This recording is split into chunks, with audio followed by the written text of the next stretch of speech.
Renters pay on average £400 when you move home in letting fees, which obviously is a lot of money on top of, getting your deposit together and your moving costs and stuff like that.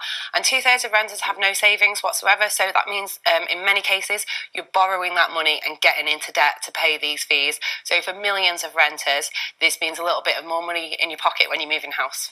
I mean, it does seem like good news on the surface, but won't the landlords just put the cost elsewhere? Won't the rent then actually be a lot higher because, the landlords have to actually upkeep the property and, make their profit? Yeah, it's possible, but we don't think that landlords and agents are going to be able to pass on the full cost to tenants. They're going to have to absorb some of that. And renters have consistently told us as well that if there's, an extra £10 on the rent each month, that's much preferable and more manageable to a renter than having to borrow, another £400 at that moment when you're trying to move. Yeah. And also in Scotland, this ban came in 2012, and the rental market is still doing great up in Scotland.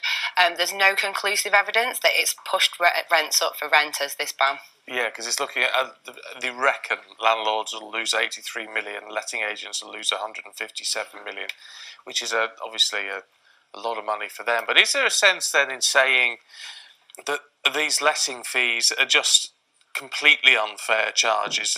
It's just making money because there's an opportunity to do so?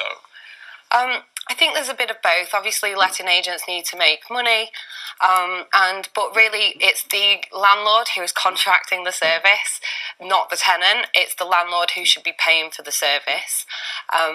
But some of these fees are just absolutely rip-off as well.